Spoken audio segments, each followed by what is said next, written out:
with a Wheelersburg tornado interview. And what is your name? Marlene Bentley, Okay. Your age or date of birth? 1851. Okay. Are you married? Yes, To whom? Larry Bentley. Okay. How long have you lived in the area?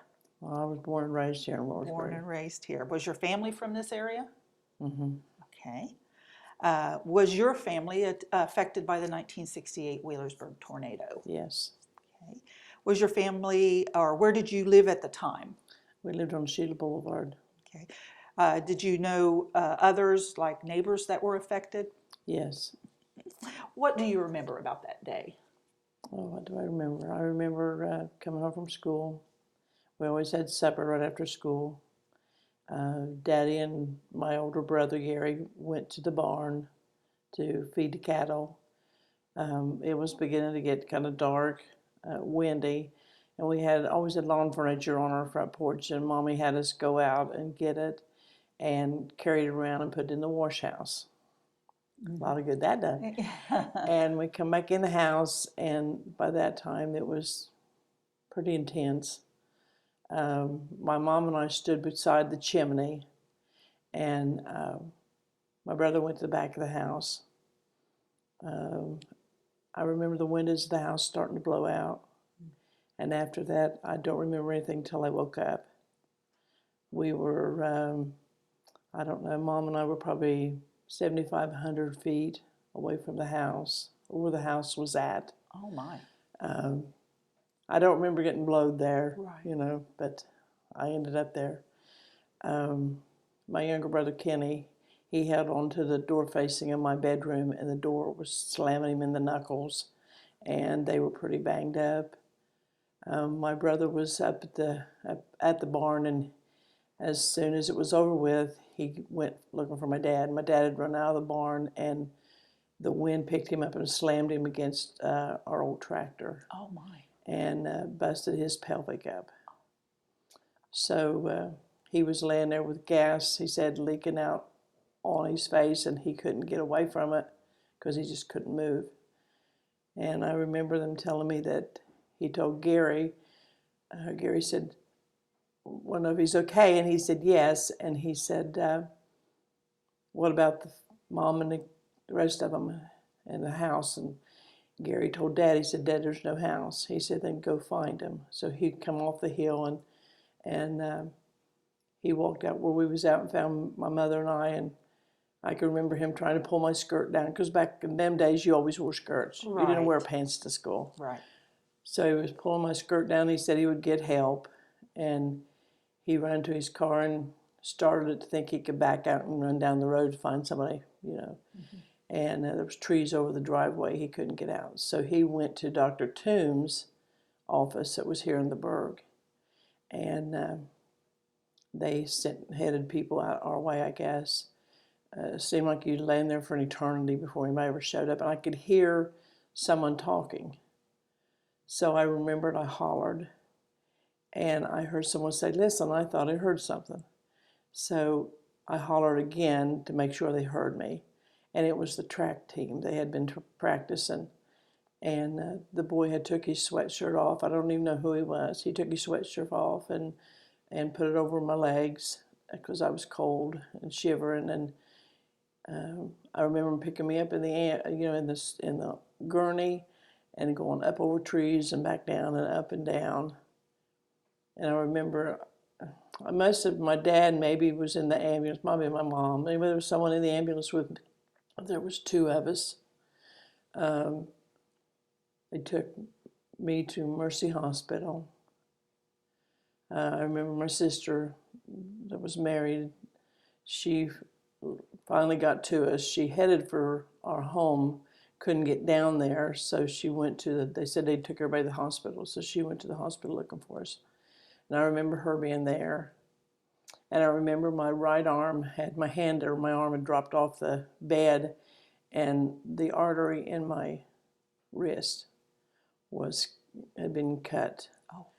And it was spewing out blood, and she said, you're going to have to get her to surgery, because she was a nurse's aide. So, she had been through nursing school. Right. And I can remember going past one of the rooms, and I heard my dad holler, that's my little girl. And they took my mom to another hospital, Southern Hills, took her there. Gary, he just had cuts and scratches on his head, bled like crazy, but he had a lot of blood. And they just stitched him up, and he was home the same night. And I think I had to stay 2 or 3 days. What were your parents' names? John and Dorothy Ackerman. But it was, I know for years, many, many years, every time the sky got dark, every time the wind blew, you were hunting for shelter. Then when I got married, I tried to keep from scaring my kids. Yes. So you kind of bottle that up inside of you, and you try not to, constantly look out the windows and be at the door and things of that sort. But a very traumatic experience. Oh, it's something I always said, if I lived through one, but I'd rather the Lord take me before I got through the next one. So how old were you, 17? Yeah, I was junior in high school. Junior in high school. Yeah. Now, did you have any other injuries? Did you get hit in the head? No, I just had cuts and scratches that I can remember of in my head. I know I had to cut my hair because it just bothered me too much to try and fix it with the sore, so I had it cut short. I had a big cut on my face. I had cuts on my legs, up on my arms, just different things. A cinder block, I guess, from out of the chimney had fell on my toe and it had broke my toe. Oh my! But you can't do anything about that. I just know that it was. I couldn't move it. It was extremely painful. My mom had a little bit of back injury, nothing serious, but she had a little back injury, and then something had crushed her one wrist to where she wasn't able to use her hand, normal. Daddy's, just his pelvic is all I can remember being him getting hurt. But it's funny, you don't remember, there's things you plumb, I don't know if I just plumb blocked them out of my memory or whether I just I was knocked out of from the time I went from the house to up on the hill, away from the house. It could have been a combination. Scary. Yeah. It's a scary thing. Right then you don't really, I don't think back then you really comprehend what's going on. It seems like years after years, it just all,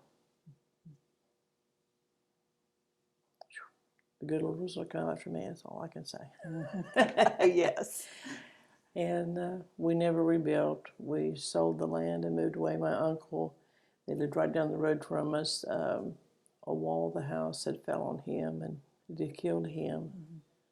I don't even know where my neighbor lady was. Of course, when you're a teenager, you don't pay a whole lot of attention to where everybody's at. But yeah, it's a traumatic thing. So how long did you move away right away? We moved. We didn't move away. We lived here in the Burg on Eubank Street for a while. We lived down on Elliott Road in Salterville. Okay. Then we bought another farm out on Gephardt. Okay. And after we lived there for a while, we moved. We sold it, and we bought a place on Langslocum. And that's where I finished up my last year of school at, was from Langslocum. So really not a lot more I can remember, I don't think. It just seems like it's all so fast. And it was just a matter of minutes, I know, but it sounded like they always say it sounds like a train, and it does. It does. I mean, it was real loud. We were close enough to the railroad tracks here, you could hear the trains, but it was a lot louder than that. And it died down, the wind died down to where there was nothing. And then just all of a sudden it was just here. Here and gone. But I think that's about all I think I can remember. Now, you were in the hospital for how many days? I just think I was in there 2 or 3 days. Do you remember anything about the aftermath, the community coming together, or anything about what it looked like afterwards? I can't even remember ever going back there. I mean, we may have, I know the family members, you know, like cousins and aunts and Right. uncles, they went and looked for clothes and any of Daddy and our belongings they could find. But, and my sister, she went and looked and see what she could find. But we didn't, I don't, like I say, I don't even remember going back. My sister and I were talking the other day. Daddy had horses and cows, and we don't never know what ever went with any of them. Whether they was even, I know my brother told me one time. He said he was in the feed shed, and he said I could see the cows fly by the door. Oh, yeah. And he said I don't know where that ever went to either, because it's not in the picture there, and it was up on the hill. But Very hard time. you don't realize what people just don't realize what it can do. Wind's a rough thing. But I think it's about all that I remember of it. Well, we sure appreciate you coming and talking with us. I've never done this. I mean, it's just, that's just not something I do, but Right. I don't even think that I talked with kids in school a lot about it. Well, you're adding to the history. We're documenting the history of this particular event, and we appreciate you talking to us because it needs to be documented.